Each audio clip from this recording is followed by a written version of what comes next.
was the first time that I had ever heard someone articulate the thing that they responded to in me that I was like, oh my God, that's right. I have a weird energy. I'm a weird person.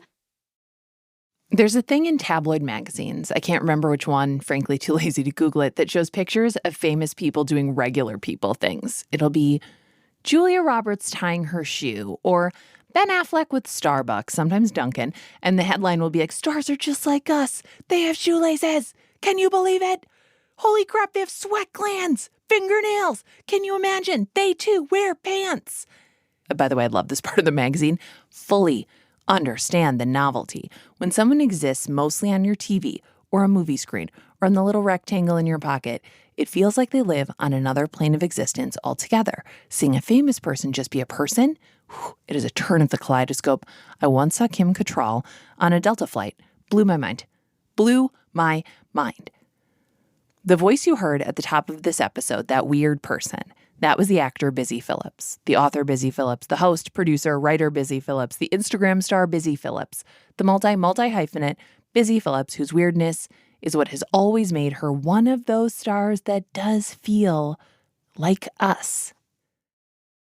As a kid, I was weird, like a lot of times too loud, a lot of times like ostracized from my friends and kind of missing the thing when I was like a little kid.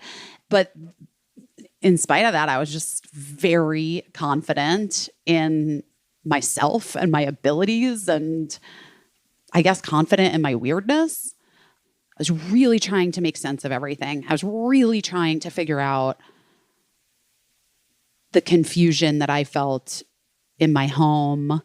I was really trying to figure out why school was so hard for me, why I couldn't pay attention, why my friends kick me out of their little circles. And tell me about a moment when you're growing up or when you're little, when you know what it is that you want to do with your life. I mean, I don't know, sort of like romantically in retrospect, I always felt that I was born for the stage. And then I felt when I started doing the school plays and then summer programs and theater stuff, I felt like, oh, this is actually where being too much is this is the perfect application.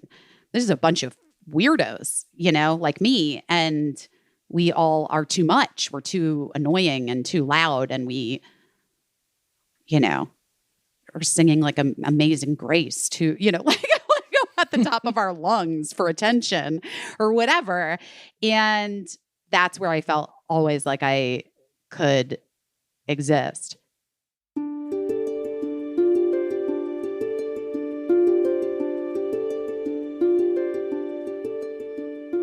Even when you find your place, where you can be exactly yourself, you don't get to exist solely in that space.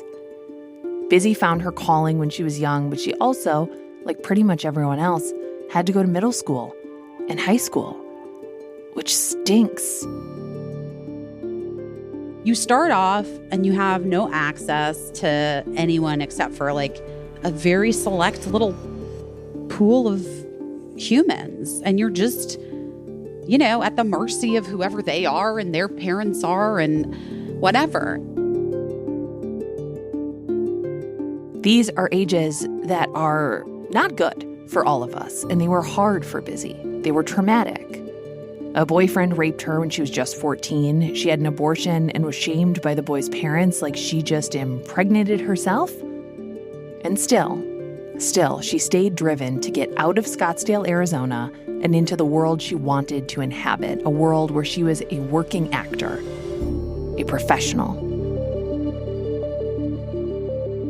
My mom just was like, whenever I was going through it, being weird, not fitting in, when I was in high school and I was going through my own sort of traumas and very dramatic times, my mom just always was like very steadfast in her, like, there are great things out there for you. I know it. You have to get out there. You will get out there. You will find them. They will find you. Busy's parents knew she was driven. And they also were not the kind of parents who were going to quit their jobs and move to New York or LA and become stage parents. They encouraged her, and they put guardrails on her ambition. Like, I always am just fascinated by how people get to where they are and all of the things that lead up to, like, even that drive. I mean, my mother had always said, I really think you need to finish at least 2 years of college before you become a professional actor. This was just like the thing that she always said. You know, college is very important to my parents. But just half of it, okay? Just the first half. I don't even understand why that I mean, it was so arbitrary in retrospect, but it was just like a thing that was in my head for so long. But I think that drive was so strong in me because of sort of like the trauma that I went through in my high school years.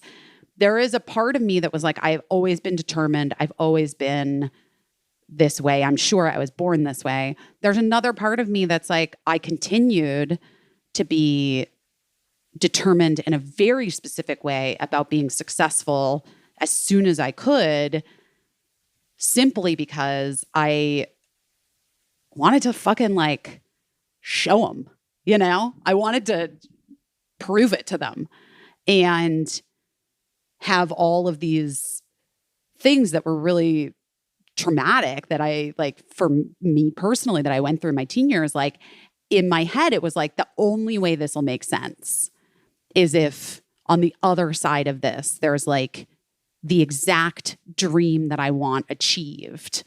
And those motherfuckers who gave me such a hard time and who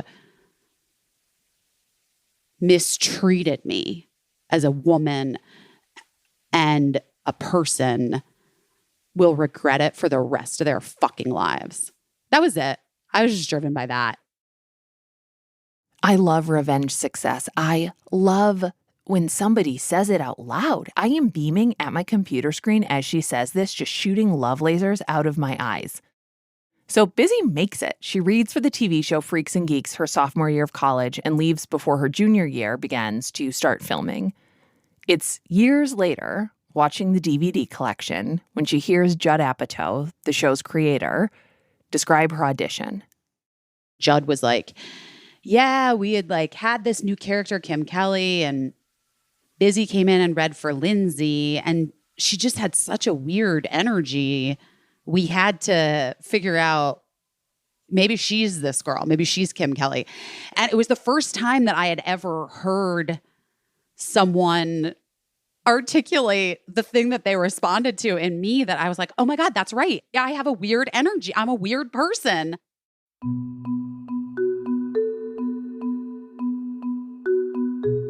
Weird is not an insult. It's a compliment. Busy's weirdness is her superpower. What her mom whispered to her when she was a kid struggling with trying to fit in, with trying to live a dream that was a little too big for the other kids around her, it was true. She did find her place and her people. I've seen enough movies to know that superpowers can disappear. Sometimes immediately and violently, sometimes slowly by an equally powerful counterforce. And when we come back, Busy is going to lose her superpower.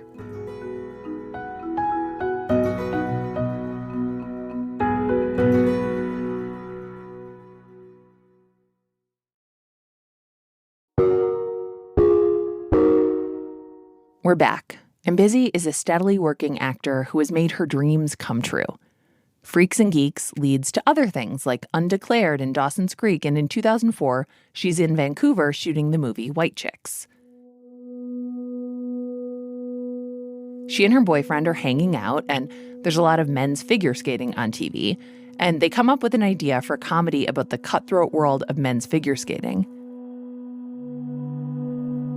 In her book, Busy talks about outlining the story and writing the first draft with her boyfriend and his brother, and even writing a role for herself. But she finds out that when the script was submitted, her name wasn't even on it. It was like she hadn't had the idea, like she wasn't a part of it, but she was. I had essentially had like an intellectual idea taken away from me, and then they gaslit me and told me, that I essentially did nothing and had nothing to do with it. There's a play from 1938 called Gaslight. In it, a husband manipulates his wife into thinking she's going bonkers by fiddling with the gas lights in their home. When she says the lights are flickering, he says no, they're not. And she starts to doubt her own reality, thoughts, sanity. We use that word as a verb now. Gaslighting. It makes you feel like you're making it all up. It chips away at your sense of self.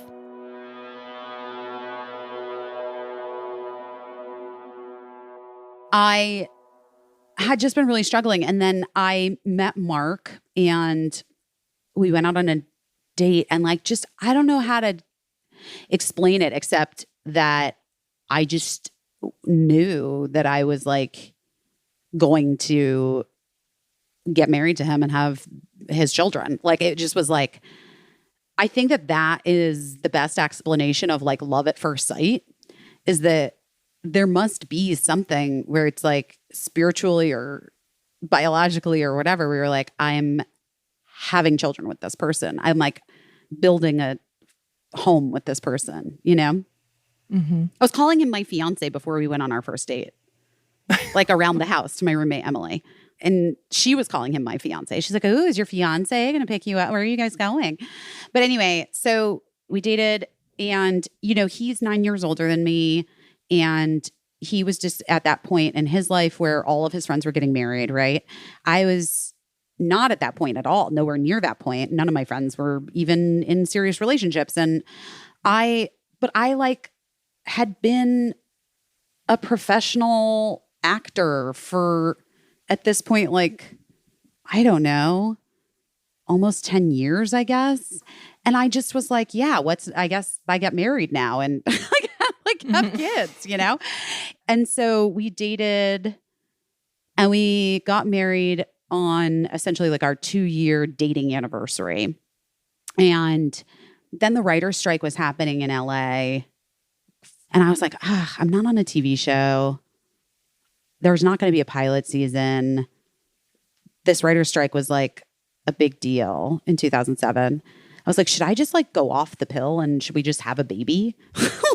Really well thought out situation.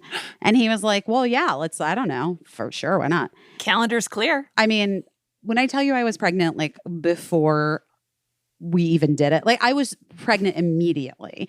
It was a tough time. The writer's strike was tough. There was a lot that was going on. It was tough. And I had this baby. Mark was working a lot. He actually left me at Cedars to go have a meeting with Vince Vaughn. I'll never forgive you, Vince Vaughn. First of all, for being a fucking Republican, but secondly, for making my husband leave Cedars. You know what I'm not going to forgive him for? I'm not going to forgive him for old school, because that is everybody I dated for a good 5-year period. Their personality was, I memorized old school. Busy and Mark name their baby Birdie. And of course, Busy is happy to have a baby. Of course, she loves her. And also, motherhood is hard. There's no on-ramp. One day you're just a mom.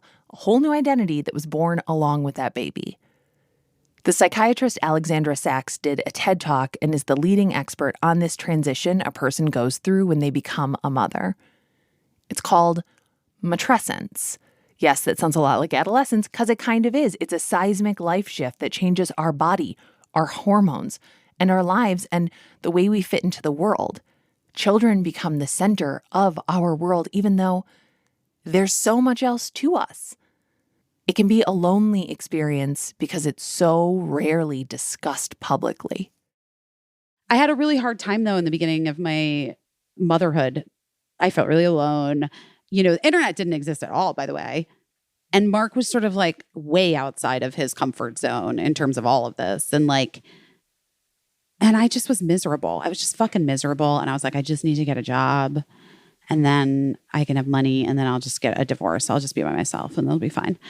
And I got Cougar Town, and then I was well, okay, this is all right. I guess I can stick this out for a bit longer. And the thing about work that's great is that if you're feeling any kind of way about your personal life, but you have a ton of work, you don't really have to deal with it because you can just go to work And then, and that just continues on for years and years at a time. It's a good system for a lot of people, at least for a while. The thing about kicking the can down the road is that eventually you run out of road. Eventually, the show Busy was on was going to end. I was just sort of like, I don't know what the fuck I'm going to do. I was like, my whole life, basically, it was like doing that show and being Birdie's mom. And then, we had Cricket. Cricket comes along. She's like a fucking unicorn. She was born the sweetest, happiest unicorn child. And and then Cougar Town ends. And I was just like miserable. I was fucking miserable. I was so unhappy. And I felt so alone still all these years, so isolated. And I had like paid for help and I had like done all of the things that you're supposed to do. And I kind of just thought this is what life is.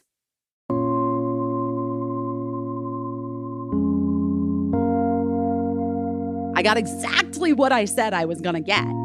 And I still have this hole in my soul. I still feel this really, really deep pain about these things that I've tried to fill with this other thing that I thought was going to fill it. And I think that's the trap of that motivation. It's a great driving force and it gives you such a push up the mountain. But I do think, when you get to whatever the point is that you were like, well, this is, I'll fucking show them. You have to realize that it's never going to be the thing that you want, except when it is sometimes. And then it's deeply satisfying.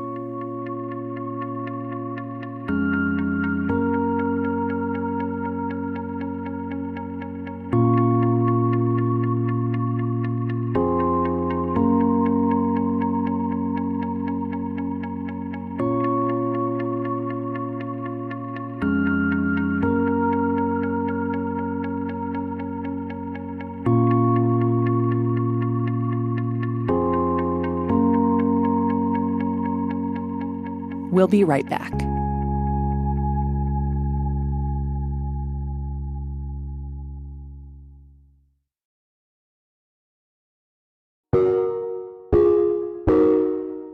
We're back, and Busy Phillips has everything she wanted when she was a kid.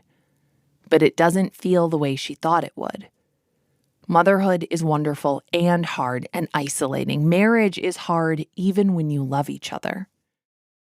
Mark's like a wonderful person, but he's also a little bit like, if he thinks a thing should be done away, it's like, that's the way it should be done. What I allowed it to do to me was, if I ever was trying to like collaborate creatively with him or talk to him about an idea that I had or whatever, he was just like, that doesn't make sense because blah, blah, blah. And I would take it as, okay, I'm just not gonna, you're right. I don't know what I'm, like I would like kind of fight in my brain against it, but ultimately I would just go sink back to the sunken place. I would just like go back to the place where I was like, you're right. Like I don't know what business I have being interesting or creative or weird. It feels a lot like what happened with Blades of Glory, which had chipped away at her confidence in her ideas and abilities. What happens when you start to believe that what other people think of you or say about you is the truth is that you just cannot remember what is really true about yourself. Other people's opinions can turn into a funhouse mirror, and those are not fun. Not literally, not mentally. And I had really like lost sight of myself and the thing that made me good. I had lost sight of my superpower. I couldn't even find it. I didn't know where it was. And I was really, really, really deeply unhappy. And I started working with a friend of mine who was a dude, and like all of a sudden, like my ideas were validated. Like it was just that thing where you're like, oh wait, what? What is this? This person thinks I'm funny and interesting and my ideas are good.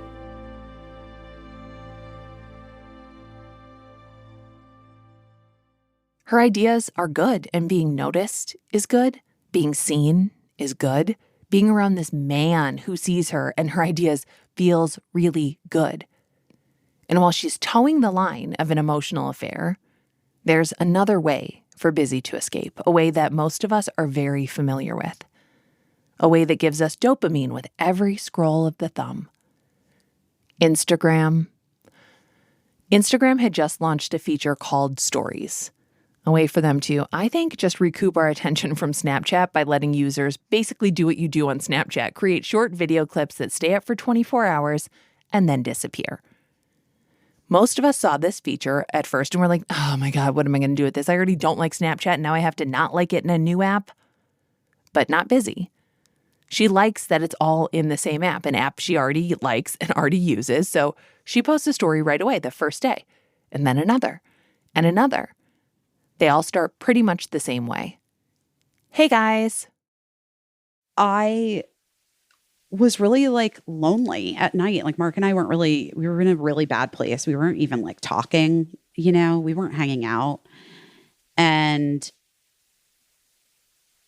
I started just doing those stories and turned it on at night just to be like, is anyone out there? And I started talking to, I don't know whoever was there, and talking about my day and sharing things. And I don't know. And in that, the response from that then started to be a thing. And I will say in some ways, for some people, I know that I heard from early on, other actor friends of mine were like, what are you doing? What is that? Why are you doing that? I feel like that's tricky. People might not want to hire you. Because you're putting yourself out there in this way that's it's like a reality show. And I was like, I think it's gonna be fine. And also I don't give a fuck. I had just reached a point where I did not care. And it was clear to me that it became a thing because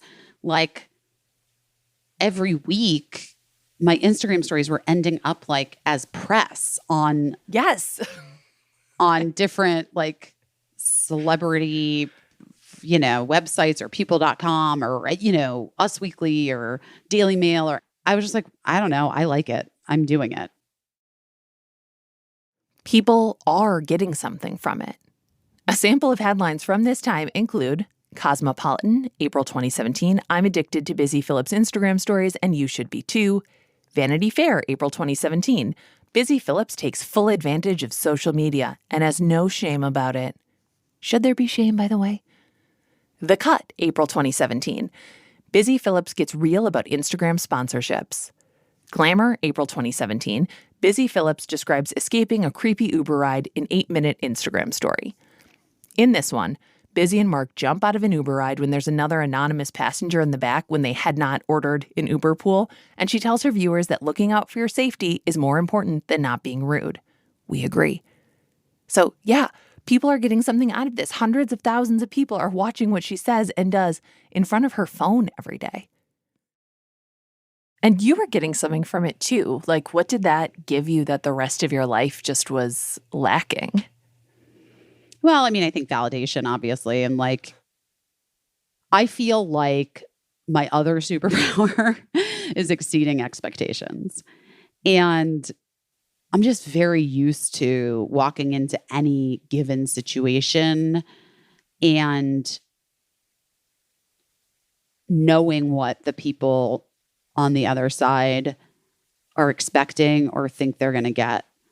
And then I fucking love it more than anything when I get to surprise them.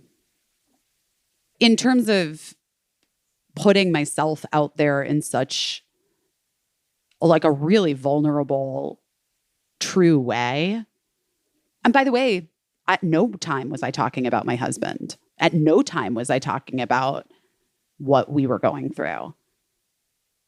And that's the thing that was always so interesting to me, was that people were like, there's no one realer around. And I was like, well,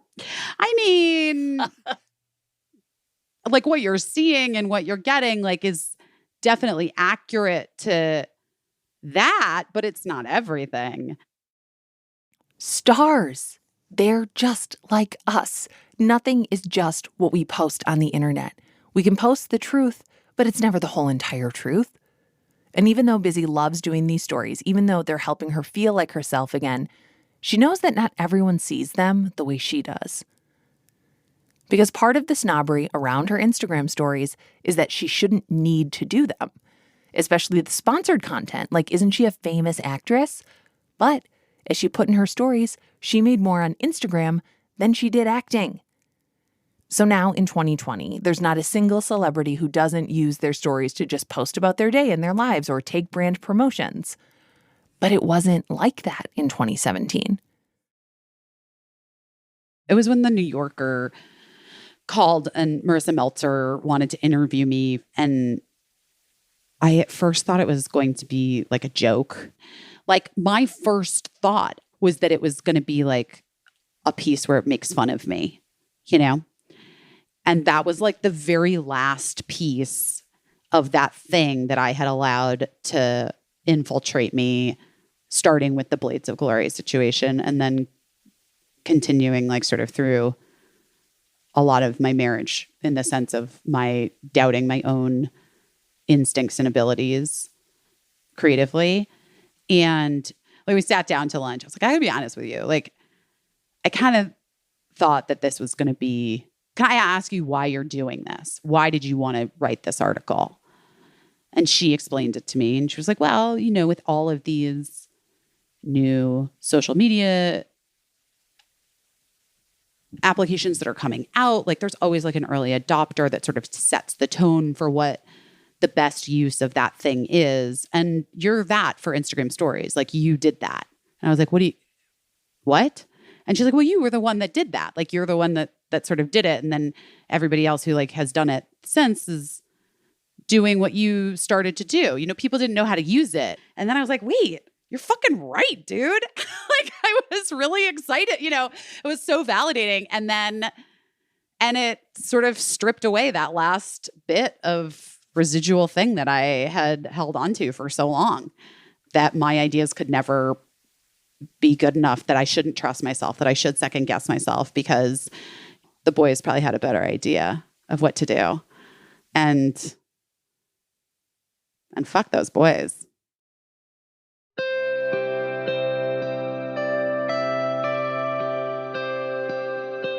We get a few moments like this in a lifetime. Moments where we get the briefest glimpse of ourselves through someone else's eyes. A sparkling kind of clarity that's the emotional equivalent of those videos where someone power washes decades of gunk off a deck and suddenly, oh my God, this house is a nice place. It feels like this is that kind of moment for Busy. A moment for her to see that she's not a joke. She's not a doofus. She's weird and wonderful like she always was. These Instagram stories are a big shift for Busy and for her career, which is now less about being paid to pretend to be someone else and now being paid to be herself. These Instagram stories led to a book deal for her memoir, where she tells the stories we skimmed through in this episode in much greater detail. The story of Blades of Glory, for which she does now have a story credit, of her assault, of her abortion, of having that emotional affair and growing apart from her husband and then back together with him. About realizing what the next step was for her. Like it just was so clear to me that what I needed to do then was a late night talk show. It's a space that women so few and far between get any opportunity in. And, you know, when they do, it's normally very short-lived and or one night a week. You know what I mean? And I was sort of like, I don't know. I feel like, especially with Twitter, you hear opening monologue jokes all day long. You know, you're reading them all day long on Twitter. I wanted to do something that would be enjoyable for people to watch at the end of the day.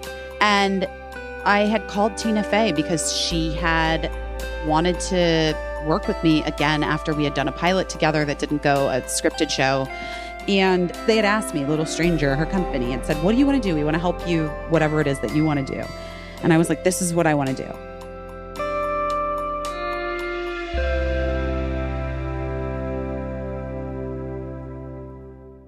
Busy pitches her idea for a show to her agents, and they don't really get it, but she stays firm in her idea.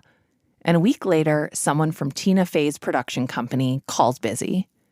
And he was like, Tina, I think just sold your show on the phone with E. I was like, what? And sure enough, like she's on a call. What are you guys looking for? And they said, a bunch of things that they were looking for. And then they were like, what we'd really like is to get back into a late night space since we lost Chelsea Handler. Like we haven't really been able to figure out what that is. And Tina was like, oh, well, I have that. That's a thing I have. It's Busy Phillips and it's her late night talk show. And they're like, yes, let's do it. I mean, it was like you couldn't have asked for a better sort of entrance into the thing.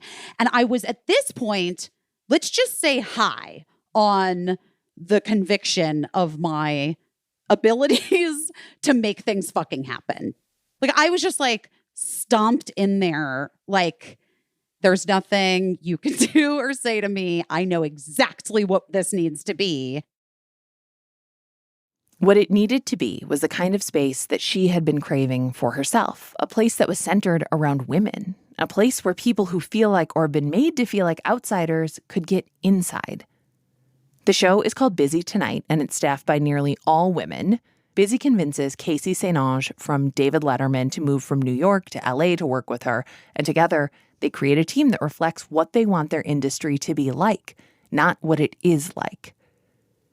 The accelerant for Busy's early career was revenge, which got her where she wanted to go, but didn't keep her happy.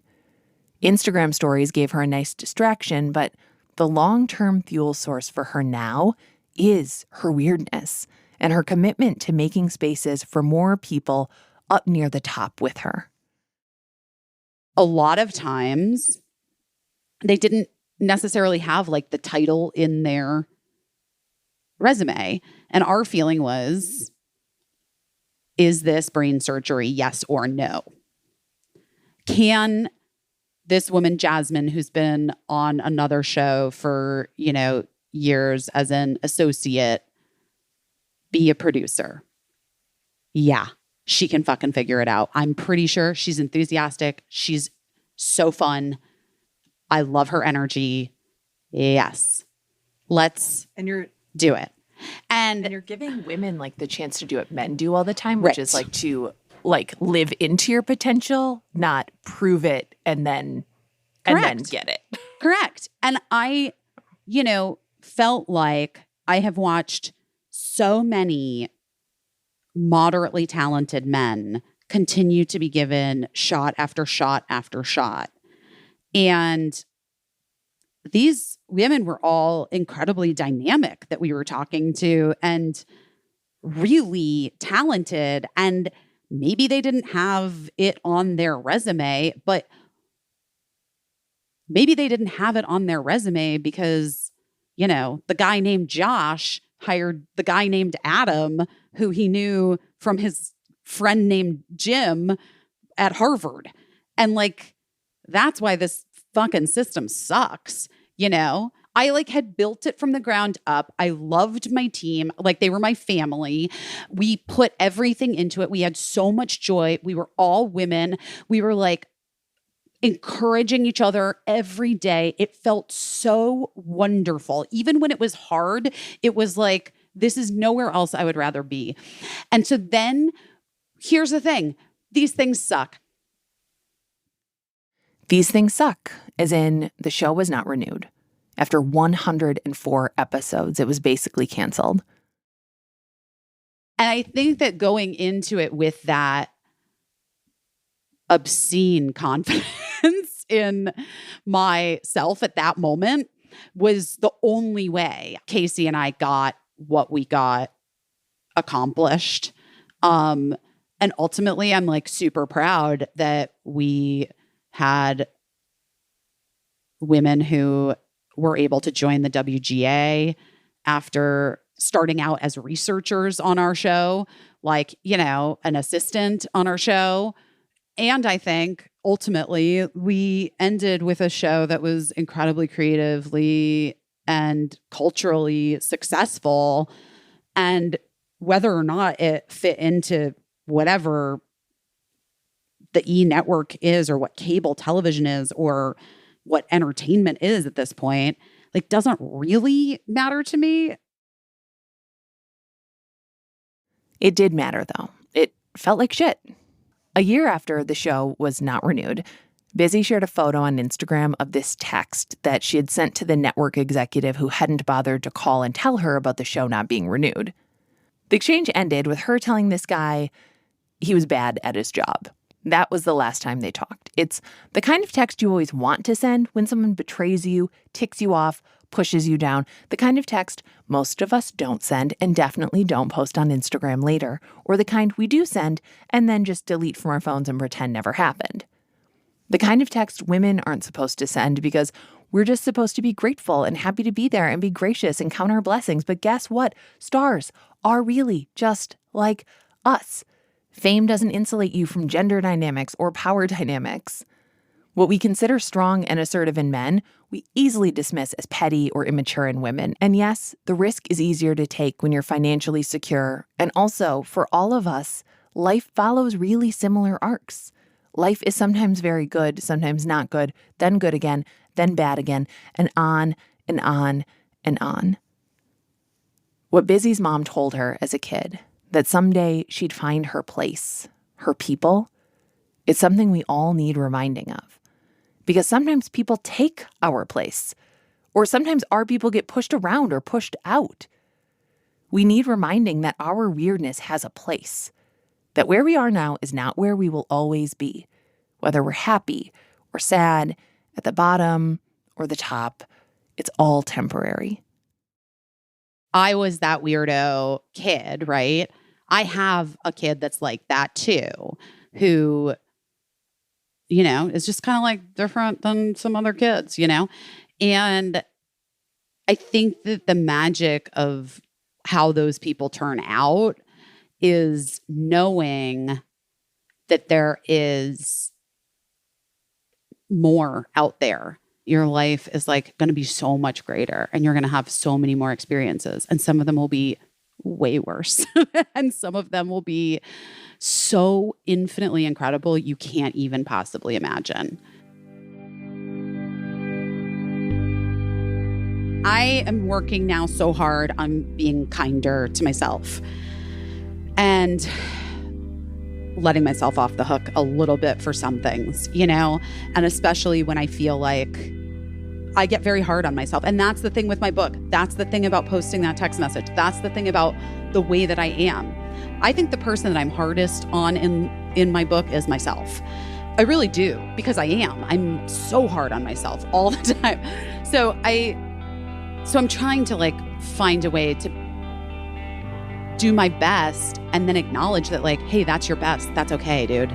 You're doing fine, And also not losing the perspective of just because it's your best, if it's unacceptable to someone else, you have to own that and apologize. And you can do your best, but if your best isn't good enough and you end up hurting others, then you have to do better.